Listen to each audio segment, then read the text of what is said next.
क्या नाम है आपका और किस वजह से आप जंतर मंतर पे आए हैं ये बताइए।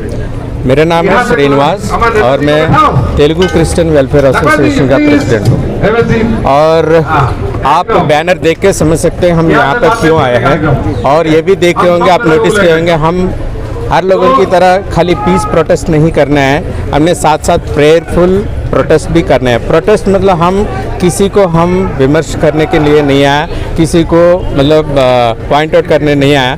तो प्रोटेस्ट तो एक नाम होता है कि हमारा मन के अंदर भावनाएं या किसी घटना के प्रति हम सरकार के सामने रखने के लिए और किसी अधिकार के सामने रखने के लिए एक शब्द होता है। और एक ऐसे जगह यहाँ दिल्ली पे मौजूद है, इसलिए उस शब्द को लेकर इस जगह पे हम लोग आए हुए हैं। सर, काफ़ी समय से मणिपुर में जो घटना हो रही है, मणिपुर में चल रहा है, लेकिन उसको लेकर काफ़ी सारे संगठन यहाँ पर प्रदर्शन करते हैं, लेकिन उसके बावजूद भी मणिपुर की हालत इसी बात के लिए हम आज यहाँ पर आए, क्योंकि वहाँ पे तो घटनाएं तो पिछले 2.5-3 महीने से हो रही है। ठीक है, कुछ दिनों तक किसी को पता नहीं चला, लेकिन जिस दिन से पता चलने लग गया तो वैसे तो हमें ये भी मालूम हो गया कि सरकार ने कुछ एक्शन लेना शुरू कर दिया। लेकिन आज इस पर्टिकुलर समय हम दोबारा यहाँ पर आने के लिए कारण एक ही है, क्योंकि हमने पिछले 3-4 दिन पहले फिर दोबारा से न्यूज़ में देख रहे हैं, क्योंकि वहाँ के लोग जो है इस सैनिक से, जो सोल्जर से जो हथियार उठा के वहाँ के सारे लूटपाट करके फिर यहाँ पे हिंसा कांड शुरू किया। उस बात को लेकर हमारा बहुत दुख होता है कि प्रशासन कहाँ है, संविधान कहाँ है, जो गवर्नमेंट कहाँ है, जो गवर्नमेंट के नाम पे चुने हुए लोग क्या कर रहे हैं, लेकिन रिजल्ट नहीं दिख रहा है। इसी बात को लेकर हम बहुत दुख के साथ, आवेदन के साथ और बड़ा आशा से लेकर, क्योंकि काम करने वाला तो एक प्रशासन ही है, हम लोग सिर्फ उनसे रिक्वेस्ट कर सकते हैं और ऊपर वाले से दुआ कर सकते हैं, ज़्यादा से ज़्यादा उनको खाना खिला सकते हैं, कपड़े दे सकते हैं, लेकिन उनका ज़िंदगी को बदलने का काम और वहाँ की परिस्थितियों को बदलने के काम सिर्फ सरकार का ही होता है। सरकार का अपने सरकार होता है, जबकि केंद्र में, राज्य में दोनों जगह एक ही पार्टी, प्रधानमंत्री भी संसद में मणिपुर के लिए कुछ नहीं हुआ।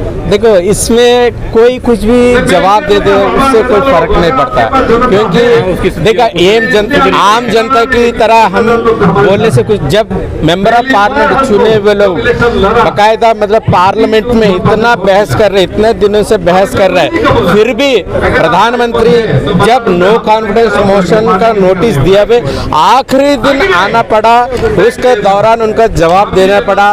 उस जवाब में भी इस इश्यू के रिलेटेड कितना बात है सब लोग जानते हैं, मैं कोई विश्लेषक नहीं हूं, तो उसके बारे में मुझे बताने की भी जरूरत नहीं, जनता पूरे देश में सब देख रहे हैं। लेकिन हम लोग यही विनती करते हैं हमारा प्रभु यीशु मसीह के नाम से, जो प्यार की पैगाम लेके इस दुनिया में आए, उसी प्यार को हम बांटते हैं लोग, उसी प्यार से हम अपनी अधिकारियों से और नेता लोगों से, सरकार से यही दुआ करते हैं, कृपया अपने लोगों के ऊपर, जो लोगों ने आपने वोट डाला है, जहाँ पे दोनों जगह आपका ही सरकार चल रहा है, कम से कम वहाँ पे आप अपना मैं क्या बोलूँ, अपने इज्जत को बरकरार रखे, अपने रेस्पेक्ट को बरकरार रखे, काफी देश को अपने एक संदेश दे सके, भाई डबल इंजन में ये फायदा होता है, ये शांति होता है, ये सुख होता है करके आप करके दिखाइए। उसके लिए हम प्रभु के नाम पे आपको प्रणाम करते हैं।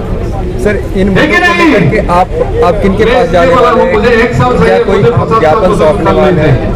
देखो, विज्ञापन सौंपने से कुछ नहीं होता, ऑफिस में जाओ, हमारा तरह लाखों चिट्ठियाँ आती है, वहाँ पे स्टैंप लगाएंगे, रखेंगे, अगर हम प्रधानमंत्री को लिखेंगे तो वहाँ पे जाएंगे, वो पढ़ लेंगे, या तो साइड में रखेंगे या कुछ करेंगे, किसी को जवाब मिलते हुए हमने आज तक नहीं देखा है, ना सुना है। ठीक है, तो इसलिए हम इस प्लेटफॉर्म को इसलिए चुना, हमें मालूम है कि जो मीडिया नहीं आ सकती है, जो बड़े बड़े मीडिया, लेकिन सोशल मीडिया वाला आप जैसे लोग आते हैं, हमें मालूम है आपके जरिया, क्योंकि आज की डेट में भारत देश में सोशल मीडिया इतनी अच्छी तरह छा गई है कि हर एक कोने में, हर एक व्यक्ति के हाथ में आपका मीडिया जाती है। इसीलिए हम आपको ये साधन मानते हैं आपके थ्रू, और हमारा नेता लोगों को और साथ में भाई भाई लोग को भी हम रिक्वेस्ट यही करते हैं, भाई साथ में आप संविधान रखो, संविधान की रिस्पेक्ट करो, एक दूसरे से प्यार रहो, भाईचारे में रहो। हम सब पहले इंसान हैं, बाद में सब कुछ आए, तो इंसानियत को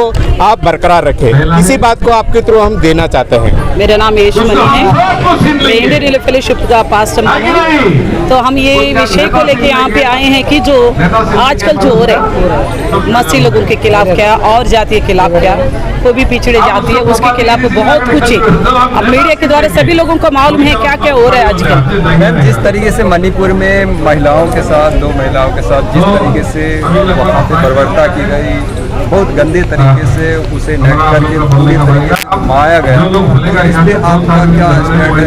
क्या मतलब इसको लेकर के आपने? जब इस बात को हमें पता चला बहुत देर से, हमें नहीं पूरा दुनिया को भी शायद 2-2.5 महीने के बाद पता चला, तो बिल्कुल देख के रोंगटे खड़े हो जाते हैं। एक स्त्री, हर एक पुरुष का भी स्त्री माँ है, वो बहन भी है, बेटी भी है, उसके साथ इस प्रकार का बर्बाद कर रहे तो ये बिल्कुल इंसानियत नहीं है, बिल्कुल हैवानियत है। तो ऐसी स्थिति को एकदम बोलते ना, कोई भी हत्या हुआ, कोई भी रेप हो तो उनको कई जगह सीधा शूट कर दिया गया है। ऐसे लोगों के खिलाफ ये एक्शन नहीं लेगा तो ये विषय और भी बढ़ता जाएगा। आज पिछड़े जाति का या तो कोई जो मसीह में खास करके भरोसा रखकर वो बड़ी शांत पूर्वक रहते हैं, क्योंकि वो बदला लेने का स्वभाव नहीं रखता। उनको शिक्षा दिया गया है कि शत्रुओं के लिए भी प्रार्थना करो, उनको शिक्षा दिया गया अपने पड़ोस को अपने समान प्रेम करा। इसलिए एक मसीह क्या करता है, अपने ऊपर अत्याचार होने पर भी वो मुंह खोल के बोल नहीं पाता, केवल ऊपर वालों को दुआ करता है। वो हर एक का बुद्धि को जो भ्रष्ट हो चुका है उसको बदल सकता है। मगर इंसान ऐसा देखते रहेगा, अधिकारी लोग भी चुप रहेगा तो कल का दिन जय बोलता ना, बिल्ली को बंद करके रखेगा तो वो शेर बन जाता है। तो कल का दिन ऐसा स्थिति हो जाएगा। हमारे देश एक मान्यता था, पूरा दुनिया में माना जाता है भारत देश सभी जाति धर्मों का सम्मेलन है, सभी तरह के लोग मिलकर रहता है। आज तक जाति धर्म के नाम से इस प्रकार को कोई भी ऐसा घटना नहीं घटी। आज देखने को मिल रहे है तो 2 बड़ी अधिकारी लोग हैं जो ऊंचे पद में बैठा हुआ है, वो तो देश की रक्षा करना चाहिए, देश की रक्षा करना और चीजों को बढ़ाना और चीजों को करना नहीं। इंसानियत, देश के लिए इंसान है। देश क्या है? देश का मतलब क्या है? इंसानी तो देश है, इंसान के बिना देश थोड़ी होती है। जब इंसान को ही सुविधा नहीं है अच्छा जीने का, खाने का, मन की मर्जी के अनुसार का आराधना करने का, अपनी इच्छा की आराधना करने का इंसान को लिए ऐसी समय नहीं है, तो फिर हम देश का किसका देख रेख कर रहे हैं, किसका पालन कर रहे हैं? लेकिन मैम, आप जो बात कह रहे हो हम सबको देखते हैं, लेकिन इसी घटना को लेकर जो हमारे प्रधानमंत्री का नारा बेटी बचाओ बेटी पढ़ाओ, लेकिन वो इस घटना पे कोई भी नहीं बोलता, यानी कि उनकी कोई यही तो बड़ी विषय है। इतने समय होने के बावजूद भी कोई भी मंत्री इस बात को लेकर बोलने के लिए राजी नहीं हो। जब कम से कम ये भी तो बोल सकते ना, शांत रहो, चुप रहो, ऐसे इस प्रकार का घटना मत करो करके कुछ तो अधिकारी लोग बोलेंगे तो प्रजा थोड़ा सोचने मजबूर हो जाएगा। अब बिल्कुल मुंह बंद करके रहेगा तो इस प्रकार की दुर्घटना जो करना चाहता है, भयानक घटना करना चाहते हैं, वो तो और भी बेधड़क करता जाएगा। कौन उसको लगाम लगा सकेगा? अगर बड़े बड़े मंत्री लोग इस तरह बैठे रहेंगे तो इसका मतलब क्या है? लोग आपस में एक दूसरे का घात करें, एक दूसरे को मार डालें, ये अच्छा विषय थोड़ी है। अगर हम आपस में मार डालते रहेंगे, एक दूसरे का घात करेंगे तो अधिकारी लोग करेगा किसके ऊपर राज्य करेगा, किसके ऊपर पालन करेगा? ठीक है, क्या संदेश देना चाहेंगे? हम यही संदेश देना चाहते हैं कि जो शुरू से भारत देश का पहचान है, सभी धर्मों का मिला जुला हुआ लोग है, यहाँ पे हम सबका स्वतंत्र है, अपनी इच्छा की आराधना कर सकता है, अपने इच्छा के अनुसार इंसान रह सकता है। तो इसी प्रकार अभी तक चला है, आगे भी चलना चाहिए। इसी जाति धर्म के नाम पर इस प्रकार का विवाद, स्त्रियों के ऊपर ऐसा अत्याचार बिल्कुल नहीं होना चाहिए। और जाति यानी कि आराधना का स्वेच्छा, अपने अपनी परमेश्वर को जो भी मानना चाहता है, और सबसे अच्छा जो यीशु मसीह का संदेश है, सबको प्रेम करने का, शत्रुओं को भी प्रेम करने का संदेश। और इससे बेहतर कोई नहीं। शायद ये संदेश सब सुनता, इसका आदर करता, इसको मानता, ये लड़ाई झगड़ा नहीं होता, क्योंकि शत्रुओं को भी क्षमा करने का संदेश, उनके लिए सही सलामत का दुआ करने का संदेश यीशु ने दिया। अगर ये संदेश के नीचे लोग होता ना, इस प्रकार की हादसा नहीं होता।